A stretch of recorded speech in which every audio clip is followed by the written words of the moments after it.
Good morning, good afternoon, and good evening to everyone joining our TMC monthly roundtable. This month's webinar focuses on virtual teaming with cultural competence.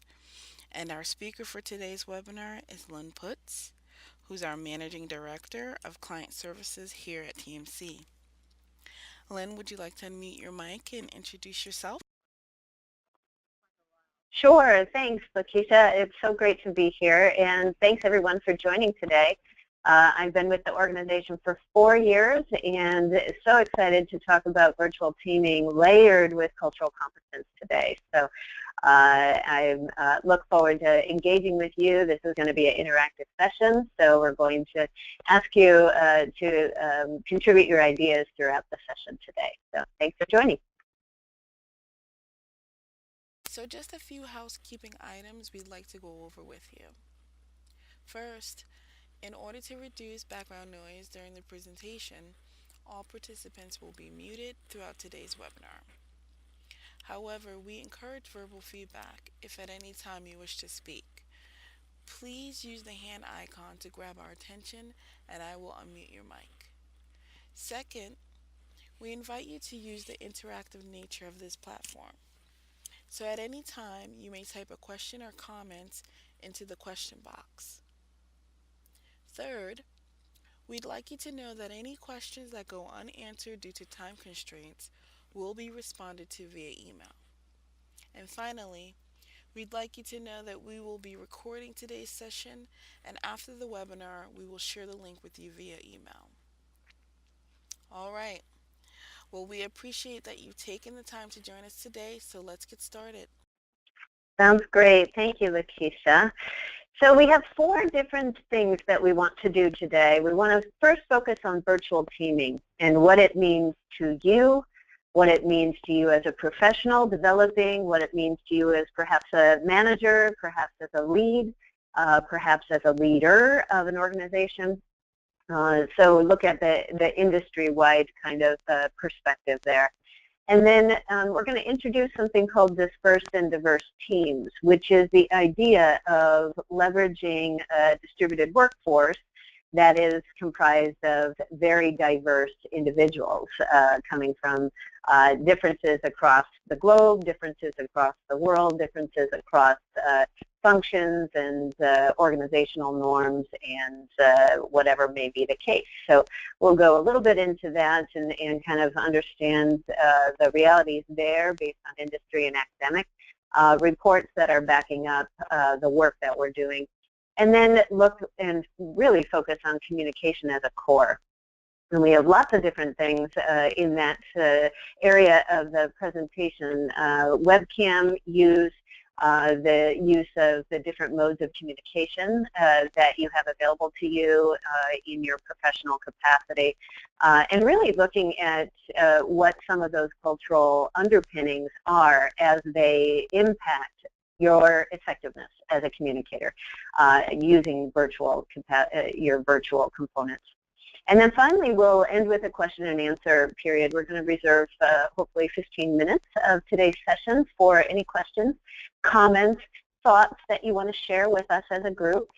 This is a roundtable forum, and so the idea is that there's an even flow of information back and forth. Any question that you type into the question box will not be broadcast to everyone else. It'll come straight to myself and Lakashia as our producer. But the great part is that we will add those questions to our dialogue. So as we go, if we see some questions in the box that we answer later in the session, we probably won't interrupt the session to answer that question. But we will check in with you to make sure that you received the answer or at least, got the information that you were looking for. All right, so that gets us through the agenda. I want to kind of find out who's on the line with us today. So that brings us to our first poll. So we'd like to find out what your organizational role is. We have a couple of different concepts here. Are you in HR? Are you a business line leader? Are you an educational faculty or administrator? Perhaps you're part of, the admissions or recruiter of of a school. And if you have other, go ahead and type that into the question box and let us know what your role is. Excellent. So we have 60% HR and 20% business line leader and then 20% others. So I'll take a look in the question box and find out who the other, what your roles are within your organization. But 60% HR, and we as HR usually carry the bulk of the responsibility for making sure our people are good and effective at virtual competencies. So excellent. This is where you should be. So happy to have you joining us today. Okay, so let's move into our first kind of, setting the tone for working virtually. It's a video that you might have seen on YouTube. Trip and Tyler is a comedian pair, comedic pair, and they have a video on YouTube called A Conference Call in Real Life. So we have the actual website address there on the screen for you as well.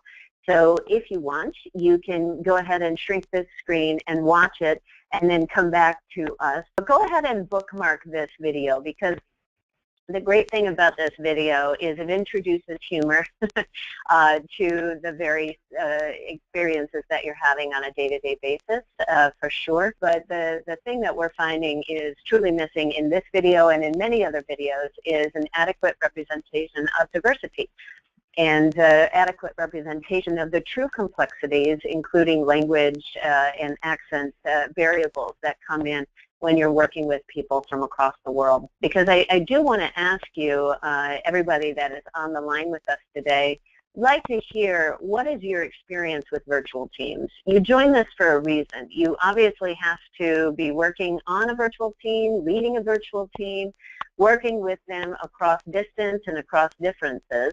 So we'd like to ask what your experience has been and is right now. So go ahead and use the question box to tell us a little bit about your experiences with virtual teams in your work right now. Love to hear from you. Love to be able to pull those questions or those comments that you put into the question box right now into the rest of the session. So it'd be really helpful if we can hear from you what kinds of things you're experiencing with virtual teams.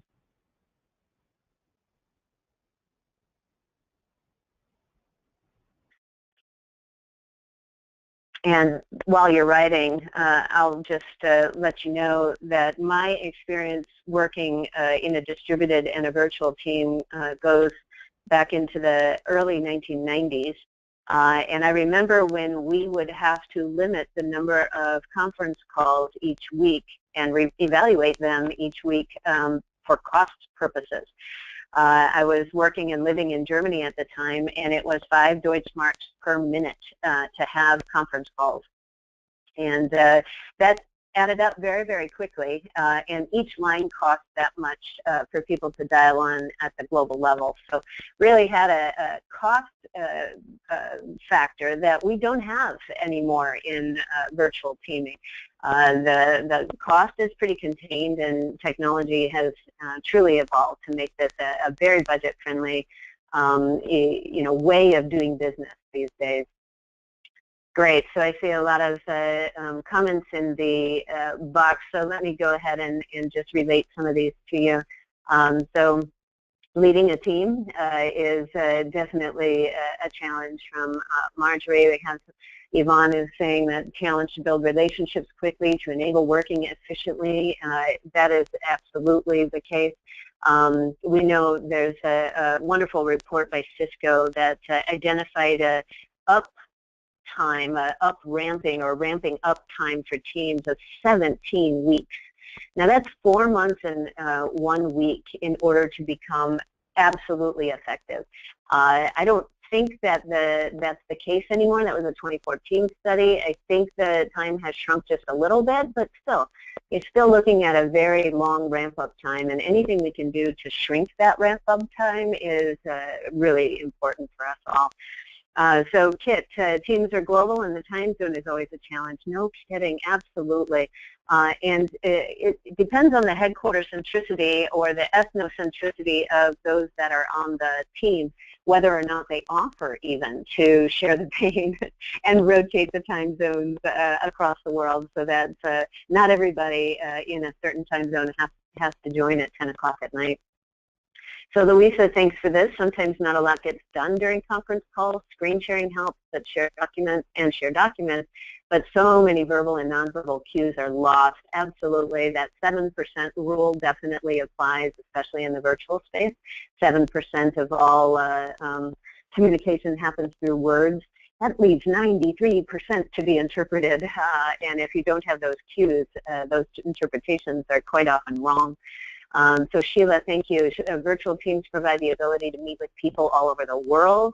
I like having the different perspectives. Yeah, so it's motivating, definitely. If you think of cultural intelligence, the concepts of cultural intelligence are heart, mind, and body.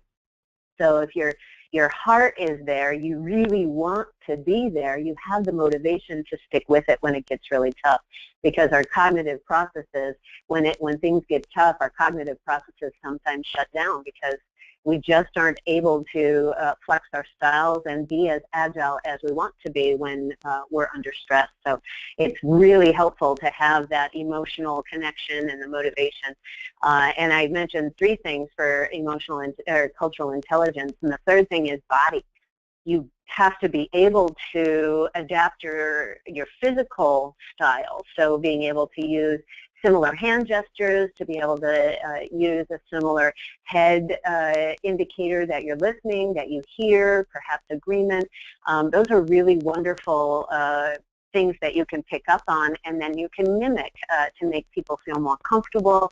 They feel more comfortable, they're more readily able to listen to you and to absorb what you're saying. You then are able to absorb what they're saying more easily as well, because you understand what those body motions mean to you.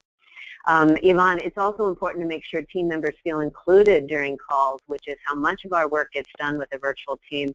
Absolutely, Yvonne. It's so important to make sure that everybody feels included and that they have space. In the coaching industry, we call that holding space for people, being able to pause, being able to be comfortable with what you think might be the mute button, but more than likely isn't. It might be thinking time and processing time for people to speak up.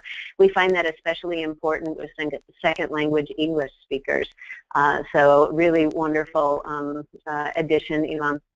And Ali, I see, at least on the platform, it says you left, but you want to learn about virtual teaming in general. So really excited to dig into that. But Gail, I see some problems with stereotypes working in MC multicultural team that affect expectations and views. Also, functional differences are a challenge. We're going to dig deeper into stereotypes in the session, so I'm really glad you brought that up, Gail. Certainly is a challenge for us and a limiter for us if we're not careful. And then Sheila, I see a couple more, and that is having the ability to share presentations and information, build relationships. It's nice to have the video so you can get those nonverbal cues. But one thing we must remember regarding speaking is that we need to speak slower. Our diction is more clear, recognizing our accents, etc., can impact understanding. Really great points, Sheila, and nice segue for you. From you for me to turn on my webcam and share just a little bit so you see that I'm actually a human being. I'm calling in today from my home office in Seattle, Washington. Happy to be home for the holiday here in the U.S. And many places around the world. It's the Easter holiday. So happy to have shared those experiences around virtual teams with you. Thank you for contributing your ideas and thinking through this with me. I will ask you to come off mute later and share at a deeper level with us and what your experiences have been. But for the purposes of time, let's move on. And if you could forward the slides, Lakashia, for some reason I'm not able to. Great. So the virtual realities of our work environment already is that we have increasing numbers. We have about a 60% figure that we're working with now in the industry to think about how much of the workforce is evaluating job opportunities based on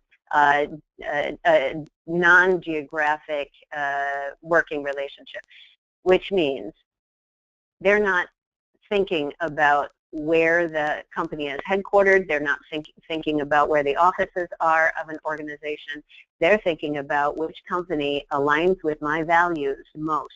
And 60% of workers are open to taking a job that is geographically not within their boundaries, not within their city, not within their state, sometimes not even within their country.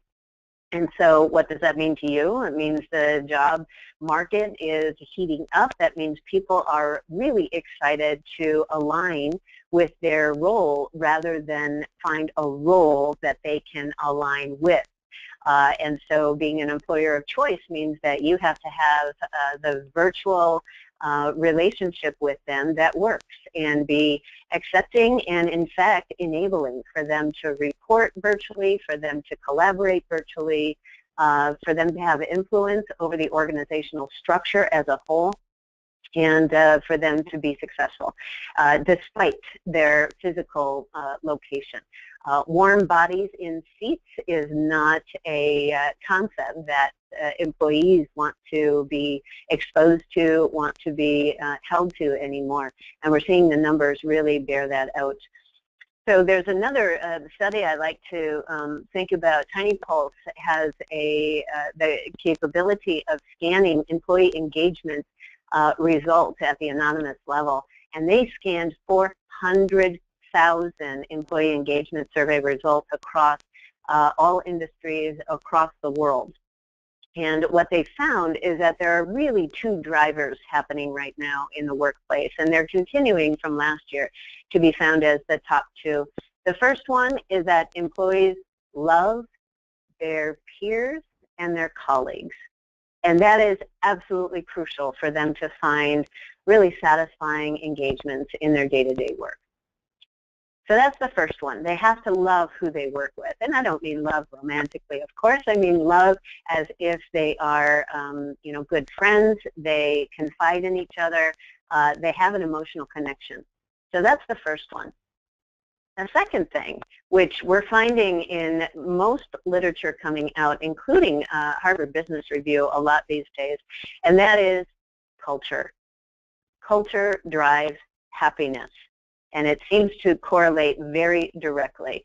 And what we mean by culture in this regard is the work environment and the organizational culture. Or what does the culture stand for? What does the culture of the organization reward and recognize as valued? And so we found in that same study the two killers to engagement, or the two disengagement factors. Top two are professional growth opportunities not presented to employees, or not very prevalent, or hard to find. So professional or lack of professional development. And then the second one is on-the-job appreciation. So what is recognized and rewarded and reinforced is somehow not present in those cases. So we're finding those as two common drivers of disengagement in organizations. So found that was interesting, and it definitely confirms the importance of culture at the organizational level, and culture as it relates to your own cultural competence and your ability to work across those differences. So let's go ahead and look at the dispersed team numbers. So we took a look at across the globe to find out where those numbers are in terms of percentage of workers. And we found that really Europe has the lowest percentage of mobile workers right now. It's Europe, Middle East, and Africa with a 12% number. Asia minus Japan has a 19% mobile saturation rate. The Americas has 22%, and that includes South Central and North America. And finally, the highest rate is in Japan at 65%. Now, these numbers are changing all the time, and I'm sure these percentages are higher now. But just, one of those things to think about as you're working with workers distributed across the globe, how mobile are they in their virtual work? Can they take a call when they're in the car? Or are they on a bus with 20 other people and the windows rolled down, so there's a lot of ambient noise that will interfere with the effectiveness of that their contribution on the call. Can they take a call at 10 o'clock at night, or do the infrastructure limitations in their environment stop them from contributing at 10 o'clock at night, or does it require them to go into their office at 10 o'clock at night and maybe 6 o'clock in the morning? I was talking to a colleague of mine, one of our clients, and she was saying in the pharmaceutical industry, she often gets up at 4 o'clock in the morning to take a call with her Asia Pacific colleagues and her Australian colleagues as well. And I said, doesn't that get old? How are you sticking with this? What is it that's motivating you to do this? And you know what she said? Again, going back to that engagement survey, it's because I've become friends with them. I don't want them to be on the call all the time at 4 o'clock in the morning. I can take the share of 4 o'clock in the morning calls as well, and then I feel better about my work relationship. I feel like I'm sharing some of that responsibility for working across the globe and for benefiting my company. So she was a senior leader and was definitely motivated to be part of the solution rather than be challenged with those time zone difficulties. So with this, we know that some new skills are emerging as a requirement for us to master. And those high demand skills come from Oxford Economics study that is one of my favorite studies, actually. I think it's got more actionable results than any of the other studies that have come out since then. Oxford Economics study, and it's called Global Talent 2021. And there are 4 key skills that are coming out. The digital skills, which really includes the ability to work virtually and be able to navigate new webinar platforms, and the instant messaging and what's called unified communication, which is becoming the norm now. Agile thinking skills is the second one. And what that means is we're really able to navigate VUCA with cognitive presence. And VUCA is the volatile, uncertain, volatile, unpredictable, complex, and ambiguous environment. VUCA is an acronym, V-U-C-A, in case you're not familiar with it. Interpersonal and communication skills, that's what we're talking about today. And really that incorporates the need for us to be able to influence without authority. Those are some really interesting constraints that are put on us now, or opportunities, depending on how you see them. We also don't have top-down management as much anymore because we have a matrix reporting structure. So we might have 2 or 3 bosses, and we have to, as individual contributors to our organizations, have to prioritize on a case-by-case basis. And we have to navigate those priorities with our matrix manager reporting structures as well. And then finally, global operating skill. I always point to Jeffrey Immelt, the CEO of GE, his contention that organizations have to be able to advance from what formerly was called the globalization efforts, which means tailoring global products to local markets, to the concept of reverse innovation. So going to those local markets and fostering innovative thoughts and innovative development and R&D development there locally, and then applying that to the global structure and having the entire organization benefit from those developments. So really interesting, this different key skill set that is emerging and seems to be something that we can't ignore. So I'm going to ask you another point of input for you. If you could rate these skills, which one of them, and maybe I'll have you do the poll, Lakashia, which one of them would you rate as the most important for you? in the next 5 years for your professionals or for you individually to develop? Is it digital skills, agile thinking skills, interpersonal and communication skills, or global operating skills? And let's see what everybody says. So look at that. All right. So you're, again, in the right place, because interpersonal and communication skills is what 50% of you said was the most important. And then we have global operating skills as the second most important, and then a tie between agile and digital skills. So thank you about that. Thank you for contributing your thoughts. We are going to focus on interpersonal and communication skills across the differences, and let's kind of jump in here. We have, that was poll number 2. So let me quickly define diverse and dispersed teaming for you. We use this terminology. D&D team, Dungeons and Dragons fans are really interested to hear us use D&D, but diverse and dispersed teaming is a nomenclature that makes sense to us. It's diverse, meaning that you have people from all different organizational constructs, national, societal differences. They might be across the hall, but they're speaking a different language than you. They might have 3 languages that they can speak, as opposed to maybe your one language that you speak, which would be English. Maybe that they're working across different teams. They might be a different function from you. So that's what we mean by diverse. You can think of diverse from a diversity and inclusion perspective as well. They might be male or female. They might be a different generational gap than you. And so diverse could mean many, many different things. And then we bring in dispersed as a concept as well. And dispersed really means when we're conducting business in a way that does not include face-to-face. So again, it could mean down the hall and they're on a conference call with you, or it could mean across the globe on a conference call with you, or on a web platform, or communicating through instant messaging. I know a lot of my friends just down the street who work at Microsoft never, ever get up and knock on their neighbor's door and ask them a question. They would always send them an instant message. So just interesting how much we really are dependent on that structure. So let's go ahead and take a look at the expectations across the differences, across the different, this is a national societal comparison. This is Andre Laurent out of the INSEAD University. He's got one of the most cited studies, and that is looking at the percentage of managers who agree with each one of these statements. And we give you the citation here so you can look it up yourself if you're not familiar with it.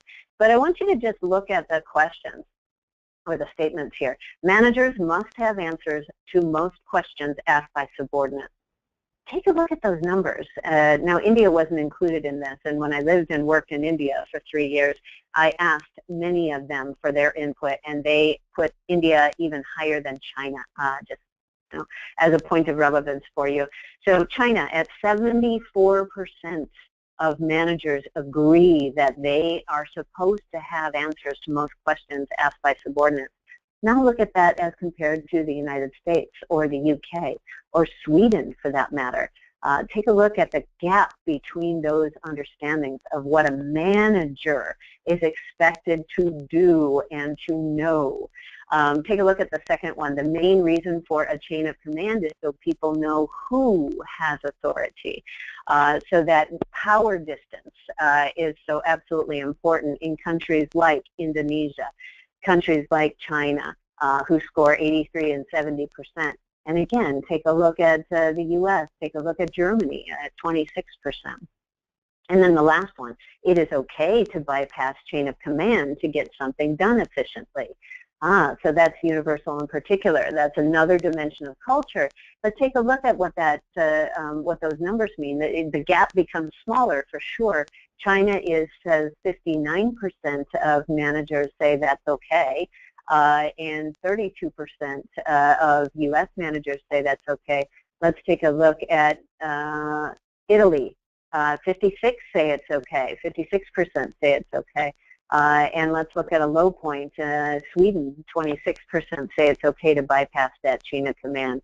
So there's a significant gap, and when I was working with eBay and PayPal in the Silicon Valley in California here in the United States, was working with an entire division, and they were specifically dedicated to the financial aspect of PayPal because it's an online payment system if you're not familiar with PayPal. And there's an IT with division, and then there's a finance division, and the finance division is all concerned about safety and about data security and data privacy, of course. And they realized that across their own organization, these differences were coming into play and impacting the effectiveness of their teams. And so they had to have conversations around this. What do you expect of me as your manager? What do I expect of you as a team member? And let's clarify and understand what those expectations are. Now let's look at another element of diversity as it relates to working across those differences. And let's take a look at gender differences. So we have a quick report that just came out, literally December 2015. Hewlett and Rishid wrote an article for the HBR, and it really was a study that ran across 11 markets, including 18,000 professionals, and so found some really interesting gender diversity as it relates to how we're expected, for instance, in this one, how we're expected to demonstrate authority.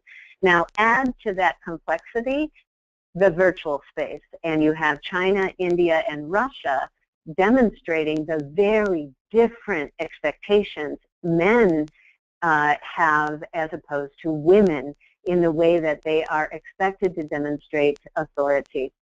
You see women have a 32% alignment with assertiveness in demonstrating authority, and a 68% alignment with they're supposed to represent their authority in a reserved way. And yet, compare that with how the men are supposed to act and supposed to demonstrate authority. 90% assertive, 10% reserved. Take a look at India. The gap is not as distinct, but it's still significant. And take a look at Russia as well. So these gaps are the nuances of cultural norms that we're seeing emerge, and thankfully the studies and the researchers are dedicating a lot of their brain power to helping us figure this out. So let's take a look at one more cut on the data, the compelling message and how that should be delivered, men to women. So take a look at those gaps between men and women and how they're expected to deliver a compelling message. It should be delivered by either sharing conclusions directly on the left-hand side or by guiding listeners to the conclusions on the right-hand side. And you see that the data points for women are, in some cases, significantly different than they are for men. Take a look at China again.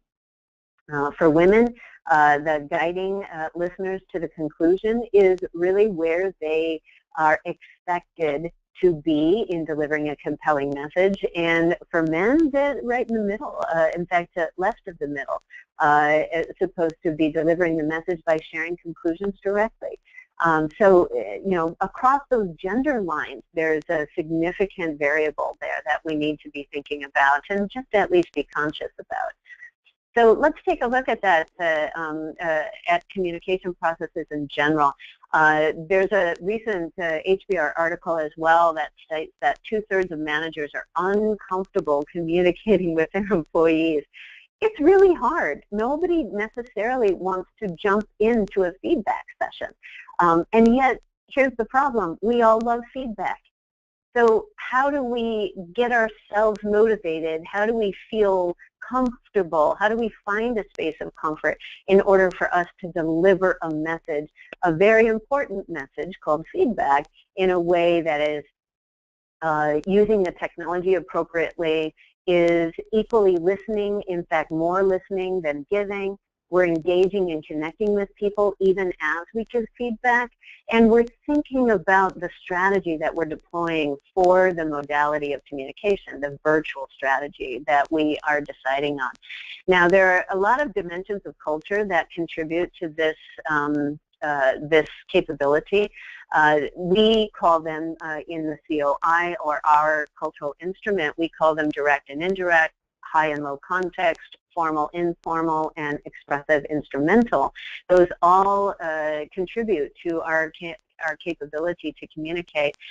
Those were all introduced by the intercultural researcher Hall.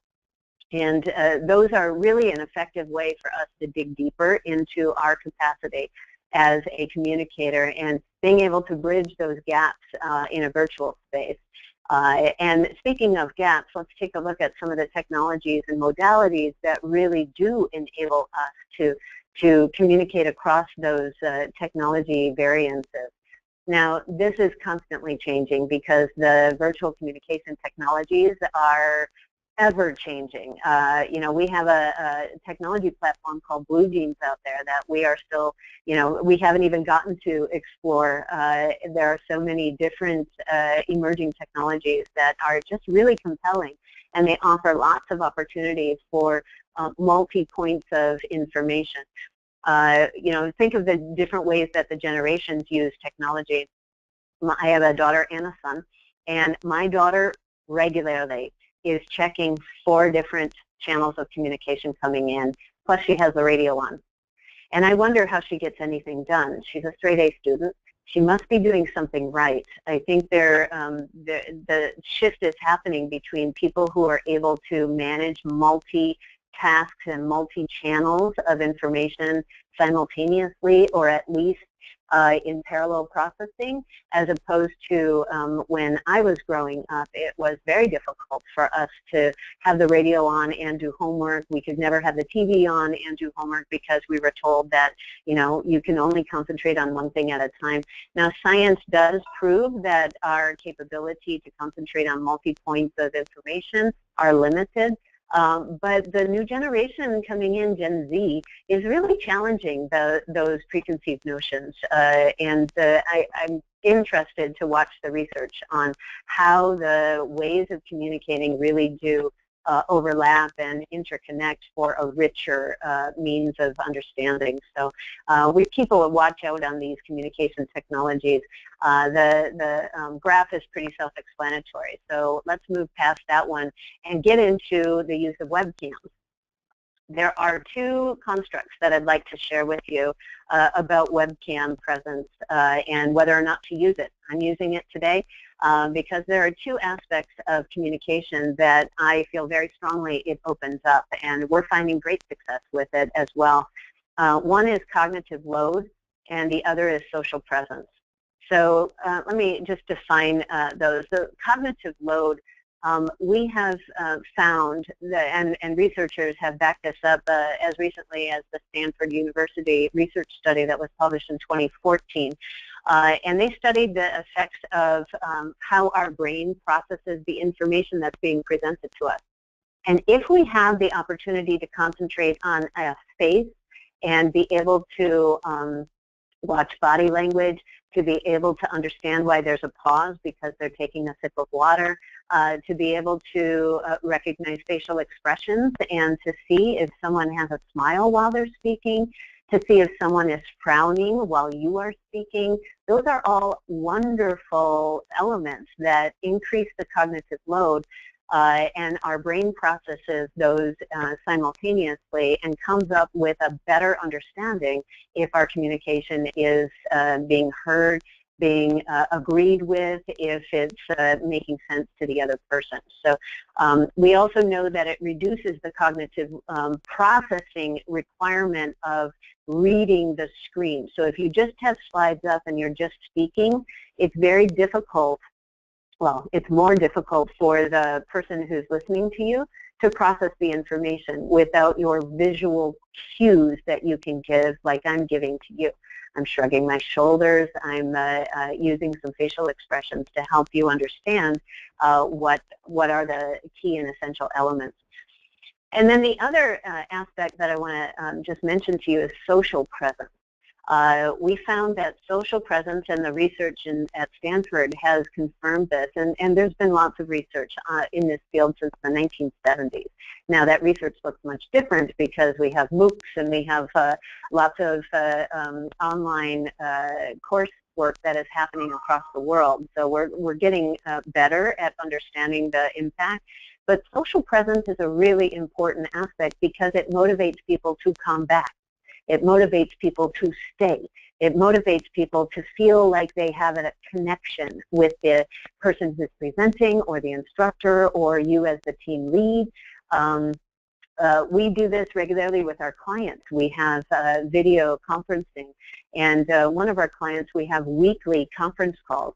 Now, conference calls in the traditional sense are kind of hard. You know, you get on the line, you're trying to hear through the noise on the line or through background noise, perhaps someone's dog is barking. We all have our webcams on, and we have 6 webcams. And it is fabulous, the amount of information that is shared amongst us and the social connections that we have created based on the fact that we're constantly on video with each other. And we make fun of each other, and we point down to their faces or across to their faces, and have a great time doing that. So there's lots of research out there now that says we should be using webcams all the time. We do have something called the bedhead and bunny slipper syndrome that gets in the way of us adopting webcams.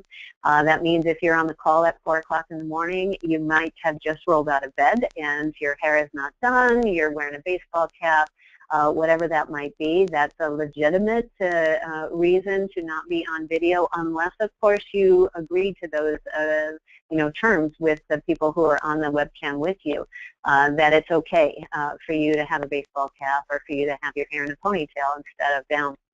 And the other is, I said, the bedhead and bunny slipper syndrome. So it might be 11 o'clock at night, and you might already have your night slippers on, and you're ready for bed, but you still have 1 more hour of conference calls to make. And so, that tired feeling comes over you. And, it's just something you're not interested in doing, is being on that webcam. So, there are limitations to this, but the benefits are just, quite overwhelming, actually. So let's just take a quick look at the models of communication. You guys know these back and forward. There is nothing new here in terms of the listening for understanding and the model around communication, what is said and what is heard and what gets in the way of that. But I specifically want to talk about those biases, because those are 2 gates, the listener's bias and the speaker's bias. Those are 2 gates that the information has to go through. And it's like that old telephone game, right? The message is very different by the time it hits the receiver's ears and processed and then comes back at you with new information. So we're going to pause and reflect and kind of take a look at some of the ways that we see people. So let's move to that next slide, Lakashia, and let's get them to contribute their thoughts here. So we have 4 names, and I want you to attach those names to certain characteristics. So who's working part-time? Is it Stephen, Teresa, Lynne, or Juan Carlos? So go ahead and vote. Who's working part-time? Stephen, Teresa, Lynne, Juan Carlos.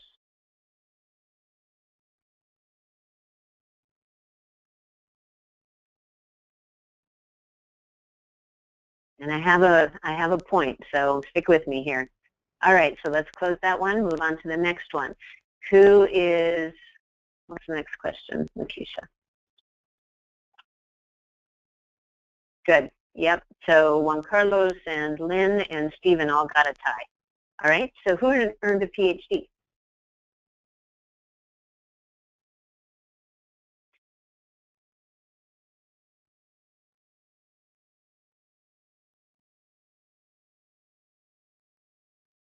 Okay, so Stephen got the majority of the vote there.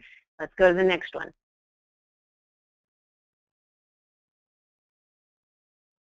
Who's competed in elite sports? There's some really interesting statistics out there on female CEOs and elite sports. There's a 94% accuracy rate for alignment between female CEOs and competition in sports. And a good percentage of those have actually competed in university-level sports. Oh, so Juan Carlos is the elite athlete. Okay, so let's keep going. We have one more. Who's on the senior leadership team? Stephen, Sharisa, Lynne, or Juan Carlos?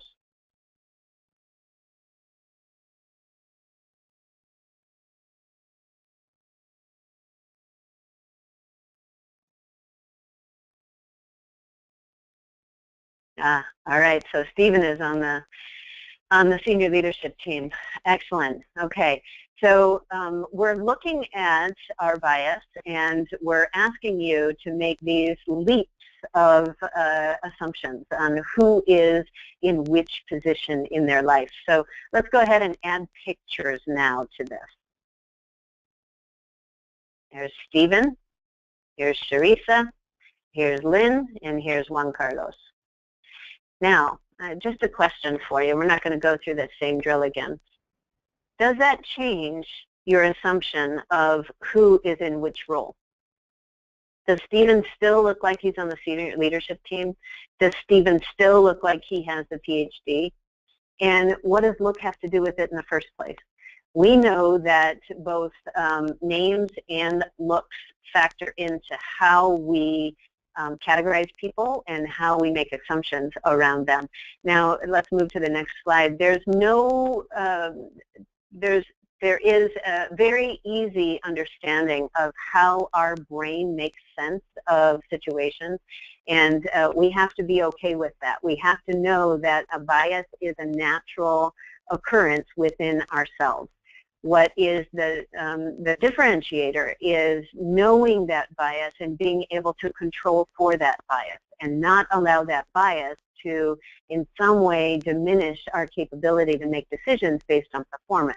There are two kinds of stereotypes that usually come into play, and to help us make those decisions or to make those assumptions. One is a descriptive, and here's just an example. Mariana will probably stay home after her child is born. So that's a descriptive. This is what's probably going to happen. The prescriptive stereotype is Mariana should stay home after her child is born. So here's the question. Which one is more damaging to women in the workforce? Prescriptive or descriptive? Which stereotype is more damaging for women in the workforce? Descriptive or prescriptive?